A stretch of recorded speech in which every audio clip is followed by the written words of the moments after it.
고전 규칙, 그러니까 나데이로부터 모순이 나왔을 때 이걸 A라고 하는 이 고전 규칙에 대한 판례를 제시하는 방식은 지금 이 부분에 대한 이 부분을 이제 안 받아들이는 그런 방식이 되는 거고요. 그래서 이제 드디어 들어가네요. 이 규칙에 대한 배중무율에 대한 그 판례를 한번 보게 될 텐데, 간략하게 좀 설명을 드리자면은 참 개념이라는 거를 고전적인 방식과 좀 다르게 이해를 하기 때문에 일어나는 것이고, 그래서 우리가 배운 고전적인 의미론, 진리표 그리는 거에서는 어떤 문장이든지 간에 어쨌든 그거는 참이거나 거짓일 수밖에 없다, 뭐 그런 거를 이제 받아들이는 건데, 그 전제를 안 받아들여 가지고 어떤 경우에는 참인지 거짓인지 모른다 라고 하는 거를 생각함으로써 이제 이 이중부정 제거 규칙이나 배중률이라고 하는 이거에 대해서 참이 아닌 그런 케이스들이 존재한다, 이런 형식을 띠는 논증이 타당하지 않은 그런 케이스가 존재한다, 이런 거를 말하는 방식이 되는 겁니다. 그래서 아까 말씀드렸던 이 세 가지 논제가 있는데, 두 번째 이거를 안 받아들이는 거죠. 그러면 어떻게 안 받아들이냐? 참이다라고 하는 개념, 참이다라고 하는 개념을 조금 다르게 생각을 하는 겁니다. 고전주의자들, 대부분의 철학자들, 대부분의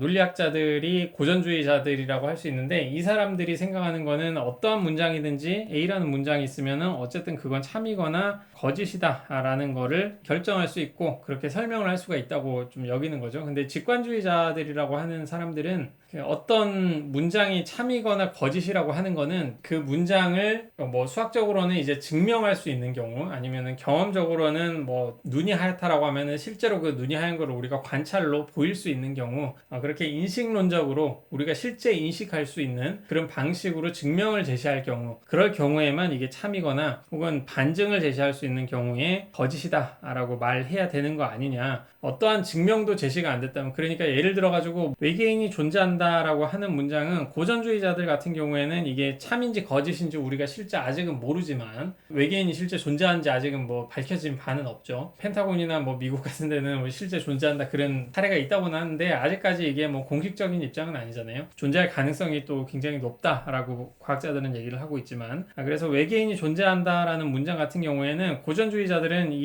이거는 뭐 제대로 적힌 문장이니까 주어도 있고 수어도 있고, 그래서 이거는 참이거나 거짓 값을 무조건 가져야 된다 라고 여기는 게 고전주의자들인데, 직관주의자들이라고 하는 사람들은 외계인이 존재한다라고 하는 어떤 관찰적인, 이게 참이거나 거짓이라고 하는 그런 얘기를 제시를 할 수 있는 증명이라든가 그런 사실 자체가 전혀 제시가 되지 않았기 때문에, 이 경우에는 참인지 거짓인지 우리가 알 수 없다라고 얘기를 하는 겁니다. 그러니까 참 개념을 증명 가능성 개념 혹은 뭐 인식론적으로 이제 관찰 가능하다라고 하는 사실을 제시를 할 수 있다라고 하는 그런 개념으로 받아들이기 때문에, 이 사람들은 외계인이 존재한다라는 게 참인지 거짓인지 모른다라고 하는 거죠. 그러니까 이런 경우에는 예를 들어서 고전 논리로 보게 된다면은 외계인이 존재한다라는 게 참이 되면 외계인이 존재하는 것이 거짓이다라고 하는 거는 바로 이제 거짓이 되는 그런 방식이잖아요. 그래서 여기에 부정을 하나 더 하게 되면은 이 전체는 다시 참이 되는 그런 상황이 되는 건데, 직관주의자 쪽으로 가면은 이게 부정이 이 앞에 붙게 되면은 무슨 의미냐면은 외계인이 존재한다는 것이 참이라는 것이 증명되지 않았다라는 게 되는 거거든요. 좀 헷갈리실 텐데, 외계인이 존재한다는 것이 증명되지 않은 것이 아니다라고 이중부정이 그런 식으로 또 얘기가 되는 거죠. 그러니까 참이라는 것이 증명되지 않았다라는 게 그게 거짓이라는 거는 아니게 되는 거죠. 그러니까 참이라는 것이 증명되지 않았다라고 하는 것, 이 밑에 거는 좀 지울게요. 그러니까 참이라는 것이 증명되지 않았다라고 하는 거는 우리가 모른다라고 하는 것도 포함을 하는 거잖아요. 그렇기 때문에 참이라는 것이 증명되지 않았다는 거는 이게 거짓이라는 거를 말하는 거는 아니다라는 걸 우선 아실 수가 있을 거고, 참이라는 것이 증명되지 않았다라는 것 자체가 이제 증명되지 않았다라고 하는, 그러니까 예를 들어서 이제 우리가 그걸 모른다라는 것이 증명되지 않았다든가 거짓이라는 것이 증명되지 않았다라고 하는 거기 때문에, 직관주의적으로 외계인이 존재한다라는 게 참이라는 게 증명되지 않았다는 것, 증명되지 않았다는 게 증명된 것은 아니다라는 그 말. 그러니까 실제 이게 외계인이 존재하는지 존재하지 않는지 그 자체에 대해서 이제 증명이 안 된 거는 분명하다라고 할 때 이 전체 문장이 참이 될 수가 있는데, 이 전체 문장이 참이라고 한다고 하더라도 실제 외계인이 존재한다라는 게 참이다라는 거는 말을 할 수가 없는 그런 상황이 되는 거죠. 그러니까 좀 많이 헷갈리실 것 같은데, is not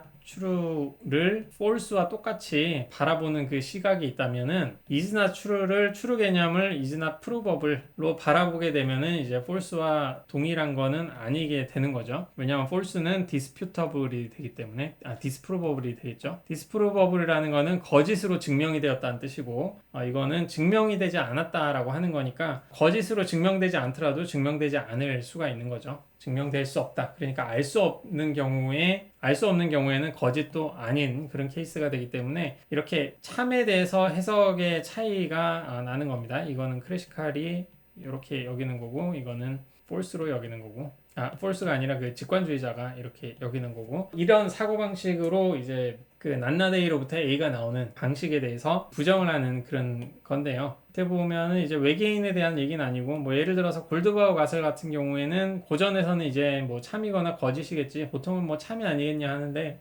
아직 이게 증명은 제시가 안 됐죠. 제가 알기로는. 그래서 제시가 안 됐기 때문에 이 경우에는 직관주의자들 같은 경우에는 참도 거짓도 아니다, 뭐 이런 식으로 좀 여기는 것이고요.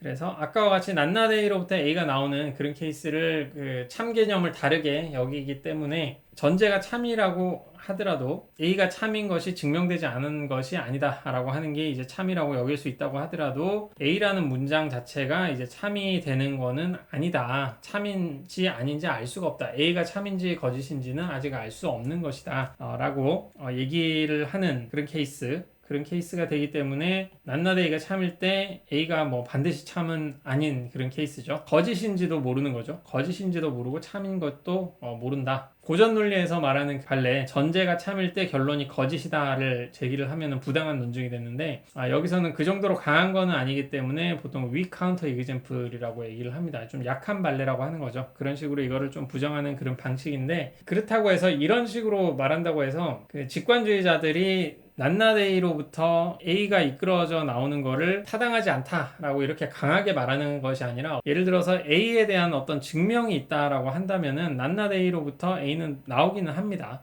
직관주의에서도 그거는 받아들이기는 하는데, 이 사람들은 뭐랄까요, 어떤 주장을 강하게 하는 게 아니라 그게 맞는지 모르겠다라고 하는 약간 수동적인 입장을 취하는 게 직관주의자들이기 때문에 이 규칙이 항상 타당하다고 할 수 없다. 그렇기 때문에 보편적으로 어디에나 적용이 되는 그런 논리를 원한다면 이 규칙을 사용하지 않는 게 좋지 않겠느냐라는 식으로 생각을 하는 거죠. 특히 에리제이 브라워라고 하는 사람이 20세기 초반이죠. 20세기 초반에 직관주의 논리학을 실제로 좀 제시를 했었는데, 그 직관주의 논리를 제시를 한 게 아니라 이 규칙 자체, 배중률이라고 하는 A or not A라고 하는 이 문장 자체가 참이 아닌 그런 케이스가 있다라고 하는 거를 특히 실수 영역에서 예를 들어 가지고 X, Y를 전부 다 실수라고 할 때 이런 문장들 있잖아요. X와 Y는 크거나 X는 같거나, 혹은 그 보통 실수 영역을 고려를 할 때 수학에서 어떤 두 수가 있다면은 x가 y보다 크거나 x와 y는 같거나 x가 y보다 작거나, 이 문장, 이렇게 여기에는 뭐 양화사 아직 안 배웠는데 이런 게 좀 앞에 있겠죠. 이 문장 자체를 실수 영역에서도 이제 참이라고 여기는 그런 케이스로 보통은 받아들이는데, 브라워라는 사람은 아까 같이 그 해석을 좀 다르게 해가지고 이 문장이 실제 참인지 거짓인지를 알 수 없는 그런 케이스를 논문으로 좀 제시를 해서 그거를 보통 weak counter example이라고 하는데, 이런 케이스도 이제 참인지 거짓인지 알 수 없는 그런 경우가 있다. 그러니까 이런 규칙 함부로 쓰면 안 된다. 뭐 그런 주장을 좀 계속 펼치는 상황이 된 거죠. 근데 그러면서 또 다른 식으로 얘기를 한 게 구성적 증명이라고 하는 게 있는데, 여기서 말하고 있는 구성적 증명이라고 하는 거는 수학적인 증명을 제시하는 데 있어 가지고 A인 경우와 not A인 경우 두 가지로 나눠서 A인 경우에 C이고 not A인 경우에 C이면은 답은 당연히 C가 되는 거 아니겠느냐라고 하는 종류의 증명 형식이 있어요. 그걸 배중률을 사용하는 그 증명 형식이라고 하는데, 명제라고 하는 이거를 증명하는 방식이 나중에 뭐 시간 되시는 분들은 한번 보시길 바라고요. 증명 방식이 이 실제 그 배중률 A를 먼저 가정해서 C를 이끌어내고 나데이를 가정해서 C를 이끌어내는 그런 방식의 증명인데, 실제 이런 증명 방식이 문제가 있다라고 여길 수 있는 그런 케이스가 존재한다라고 하는 그런 거를 보여주는 예시가 되는 거거든요. X의 Y승이라고 하는 유리수인 그런 두 실수 X와 Y가 이제 존재한다라는 게 참인지 거짓인지를 밝히는 그런 방식인데, 이거를 밝히기 위해서 이런 두 실수가 존재하는 경우와 존재하지 않는 경우를 나눠가지고 존재한다라는 결론으로 이끌어내는 그런 증명이거든요. 근데 이런 종류의 증명이 문제가 되는 게 무엇이냐라고 좀 지적을 하는 거는, 이 문장 자체가 참이라는 거는 알겠는데 도대체 X와 Y에 해당하는 그 세부적인 어떤 종류의 수가 여기에 있길래 이게 참이 되는지 그거에 대해서는 전혀 설명을 못 해준다. 수학적으로 좀 문제가 있는 거 아니냐라고 여겨가지고 구성적인 증명이라고 하는 거, 뭐 이런 방식으로라도 증명을 해야 되는 거 아니냐. 실제 그런 종류의 수가 있기 때문에 저 문장이 참이 되는 그런 케이스를 제시를 하는 게 구성적인 증명 방식이고, 그런 방식은 뭐 직관주의자뿐만이 아니라 대다수의 수학자들이 받아들이는 거 아니겠느냐라고 해서 구성적인 증명을 받아들여야 되고, 그런 점에서 참이라고 하는 그 개념 자체도 프루버블 하는 방식으로 어떤 게 증명이 되었을 경우에만 이걸 참이라고 여기는, 증명 가능하다는 것도 좀 인식론적으로 우리가 실제 관찰적으로 볼 수 있는 그런 케이스로 이거를 받아들이는 경우에는 난나데이가 이제 참이라고 해가지고 A가 참이라고 꼭 말할 수 없는 그런 상황이 존재하게 된다. 그러니까 이 규칙은 보편적으로 쓰기에는 좀 무리가 있는 거 아니겠냐 라고 하는 논리로 난나데이로부터 A가 나오는 이런 규칙에 좀 문제가 있을 것 같다. 그래서 사용하면 안 될 것 같다 라고 하는 그런 입장이 직관주의 입장이 되겠죠.